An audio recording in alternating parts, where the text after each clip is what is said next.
Bonsoir. Bonsoir Tao. Bonsoir Bliss. Tu es en forme? Oui, c'est... Bon, vous voyez, on est de bonne humeur. Toujours, j'espère. Parce que c'est toujours la bonne heure. Hmm. C'est le bonheur. Le moment présent. Alors, on avait envie de donner d'autres clés sur la thématique de... Parce qu'on nous pose très régulièrement cette question en atelier et autres. Comment sait-on que l'on est flamme? Donc, il y a une première partie. Flamme jumelle. Flamme jumelle, hein. Ouais. Tu y tiens. C'est précis, hein. Tu y tiens.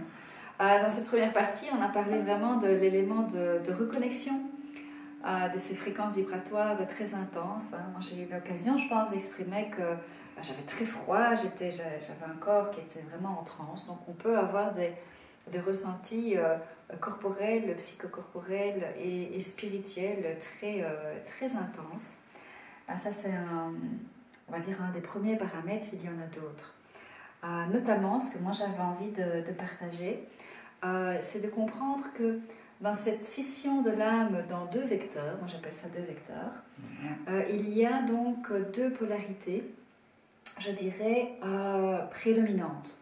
Une polarité dite yang, qui est plus dans l'activité, l'action, dans le faire, et une activité plus yin, qui est plus dans une forme de... Introspection, d'intériorité. Connexion ciel et connexion plutôt terre. Donc très rapidement, au cours de nos échanges, donc toujours, comme on le disait, par réseau social, dans notre cas, eh bien, on s'est vite rendu compte en fait de ces grandes différences à la fois complémentaires, mais à la fois, je dirais, une des polarités prédominantes qui était profondément masculine. En l'occurrence, c'était moi, pourtant je suis une femme, donc c'est intéressant de se rendre compte que la femme, bien que j'ai mes deux polarités féminine et masculine, j'avais à l'époque une prédominance yang masculine. Ouais, plutôt active. Et moi, du coup, j'étais plutôt dans la réceptivité yin et... Dans la passivité, on peut le dire. Une forme de passivité, oui, mais une forme d'écoute et d'hyper-présence. Quelque chose qui semblait, et à l'époque, commençait à créer ce qu'on appelait les frictions, parce que ça semblait totalement opposé. Un paradoxe tout à fait incroyable, parce qu'il y avait la reconnexion, il y avait une connexion extrêmement puissante. Énergétique que l'on essayait de comprendre. Qu'on essayait de comprendre, mais en même temps, de laquelle on ne pouvait même plus se détacher. Il y avait quelque chose qui s'était mis en place, mais on se retrouvait face à une polarité, on peut appeler ça comme ça, une expression en tout cas de l'être, qui était complètement opposée à nous, complètement opposée. Ouais. Totalement, même dans les schémas de vie, dans la représentation de la vie, dans certains idéaux même, dans certaines postures, etc. Dans les apparences, une opposition.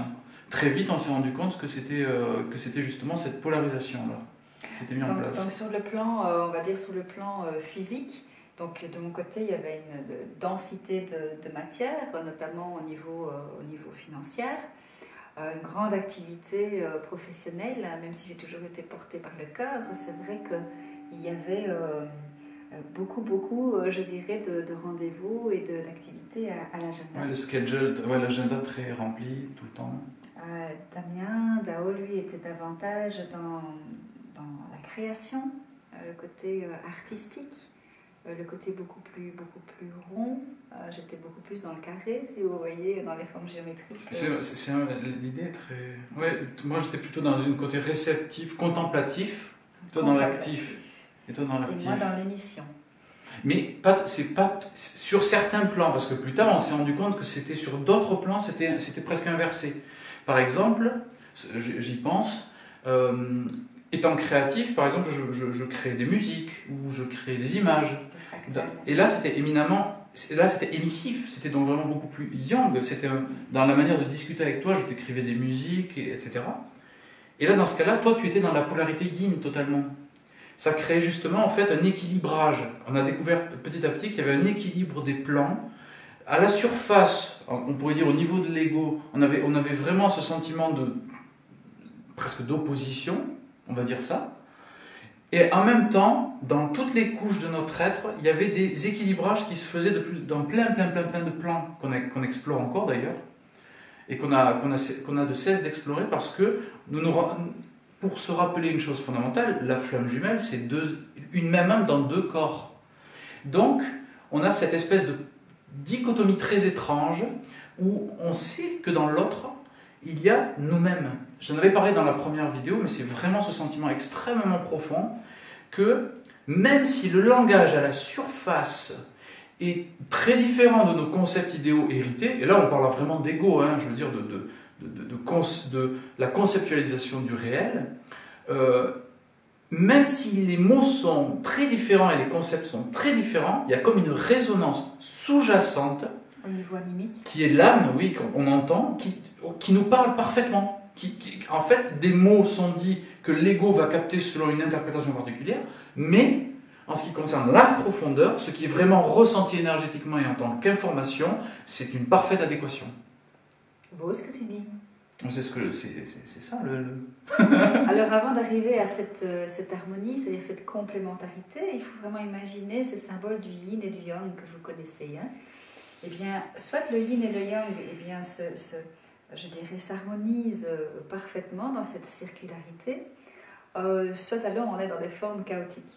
Donc on s'est rendu compte au cours de nos contacts que si on interagissait du point de vue de l'ego, donc de la personnalité, il y avait des points de frottement qui étaient extrêmement exacerbés. Opposition, quoi. Vraiment des oppositions, mais drastiques. Extrêmement violentes. Dans la mesure où moi je suis quelqu'un, on peut dire violent, parce que je suis quelqu'un de très doux, de calme, de par mon métier. Et à plusieurs reprises, je sentais vraiment ces zones d'ombre qui, au contact de Dao, remontaient à la surface. Donc, tout ce questionnement, que fait cet être si éloigné de moi en France, moi qui vis en Belgique, et pourquoi vient-il comme ça titiller et chercher certains points d'ombre? Donc ça, c'est un des traits importants à signaler dans la reconnexion et la reconnaissance de la flamme jumelle. Donc quand on interagit au niveau des égos, il y a des frictions qui sont immenses, qui ont une force, en fait, une énergie presque nucléaire. Oui, mais c'est exact. Alors que de part et d'autre, nous sommes des êtres très doux, très calmes, sereins. Surtout moi. Et donc c'était à nouveau extrêmement interpellant, ces interactions. Surtout qu'il y avait en fait une forme de double intensité. Parce que la friction égotique en surface était très puissante, et donc il y avait vraiment cette bataille idéologique mais non, c'est comme ça, et non, t'as pas raison, et c'était vraiment des querelles presque, hein, vraiment on a vécu ça. Et paradoxalement, toujours et encore comme une forme de sinusoïde, dans un côté on allait dans la friction, et de l'autre c'était une parfaite reconnaissance dans l'autre de notre moitié céleste, une parfaite reconnaissance de nous-mêmes dans l'autre, un sentiment de parfaite unité avec l'autre, même si à la distance, c'est comme si l'autre est en nous, avec nous en permanence. Et donc on s'est rendu compte petit à petit, donc ça c'est vraiment le processus même de la flamme, ce frottement-là. Alchimique. Voilà, ce frottement alchimique, exactement. On frotte pour faire du feu. Du feu, de la chaleur. Quand on frotte, on obtient de la chaleur. Eh bien, ce frottement très fort qui est impulsé par le fait que c'est la même âme dans deux corps, ce qu'on appelle l'intrication quantique, si ça vous intéresse, c'est fort passionnant en physique quantique. Ce frottement-là faisait en sorte que l'ego était comme échauffé, mis à la surface, et ensuite petit à petit et progressivement libéré. Comme si le processus de flamme jumelle permettait justement la libération de l'ego, mais qu'aucune autre situation n'avait éveillé en vérité. Comme tu le disais très bien, dans nos vies, nous étions parfaitement calmes. Bon, on a nos moments, comme tout le monde, il n'y a aucun problème. Nos paramètres de vie. Quand même, oui, quand même. Avec une évolution progressive. Mais ce contact avec cette flamme, avec cette double violence, on va dire, cette double intensité énergétique, à la fois de frottement vibratoire, de désaccord, en fait, au niveau égotique, et à la fois au niveau du cœur, cette extrême attraction à laquelle on ne pouvait absolument pas résister. Ouais. Donc ce besoin d'être en contact, mais quand c'était au niveau égotique, c'était extrêmement déstabilisant, je dirais. Ah oui, voilà, il y a vraiment on en a parlé dans l'autre vidéo, mais ça revient de toute façon, ce frottement-là, détruit les structures égotiques petit à petit. Petit à petit. Et c'est comme inévitable. Même si on a tenté de résister, de s'accrocher au bord de nos réalités, de nos structures, mais avec force en plus, avec force. Et puis, il y a toujours ce moment où on dit, bon allez, ça suffit, parce que c'est tellement intense, on dit, oh ça suffit, je reviens dans ma réalité. On ne se voit plus pendant certains. Voilà, on ne se voit plus, etc. On ne se parle plus, parce qu'on ne se voyait pas. Oui, oui, c'est ça. Ne plus se parler. Ouais, c'est incroyable, ne plus se parler. Mais en fait, dès l'instant où on faisait cette espèce de coupure, la première chose à laquelle on pensait, c'est à l'autre.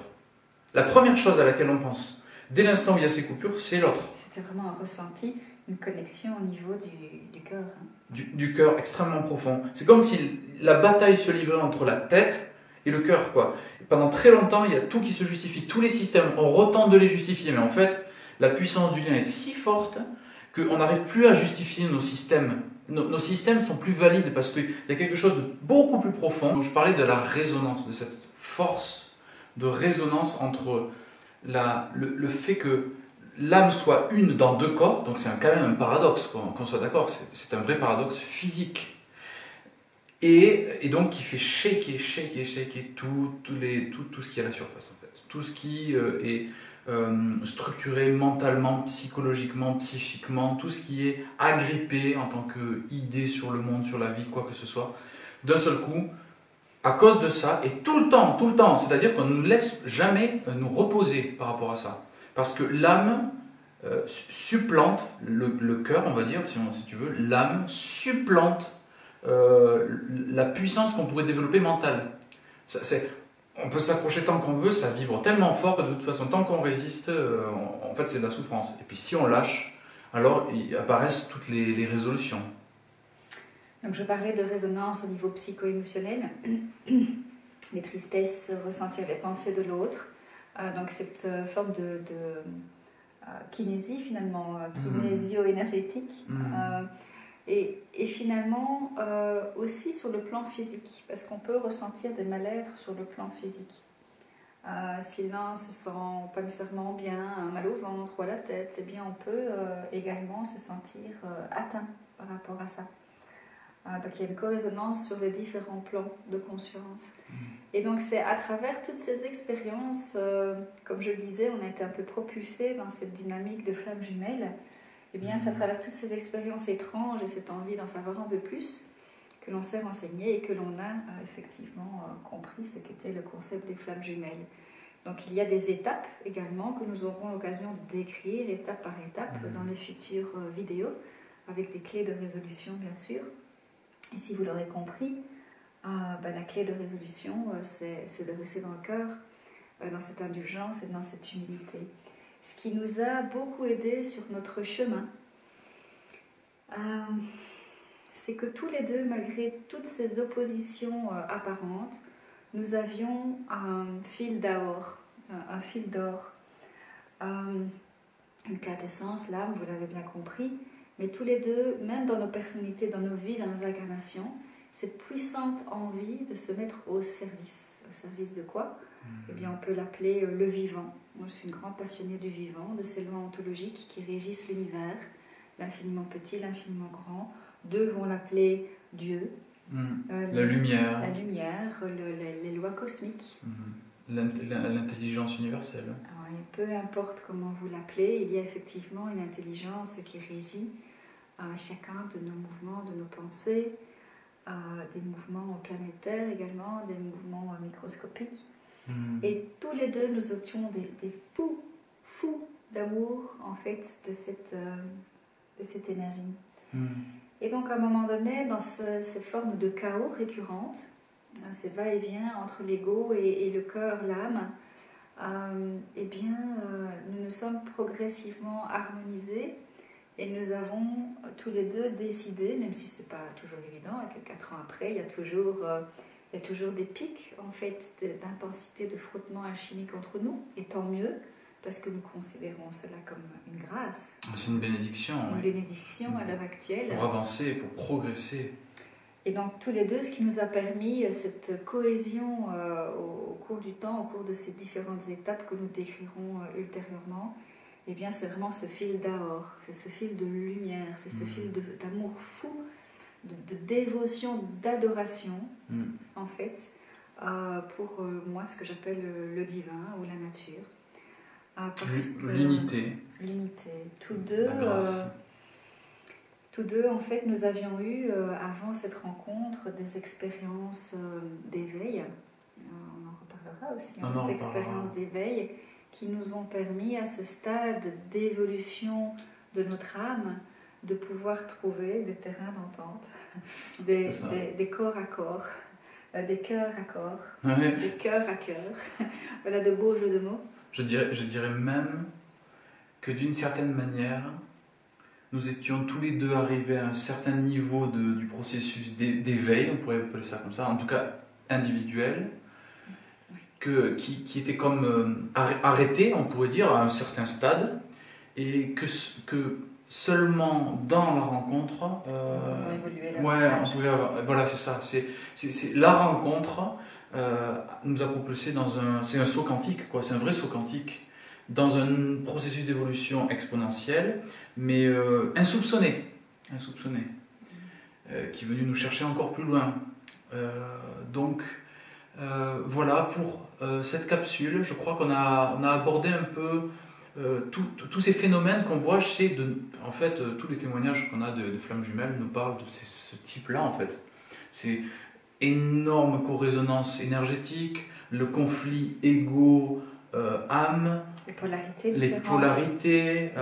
les ressentis, l'intensité incroyable quand même. Les ressentis énergétiques, les ressentis des émotions, les ressentis physiques. Oui, aussi le sentiment, on n'en a pas trop parlé, mais vraiment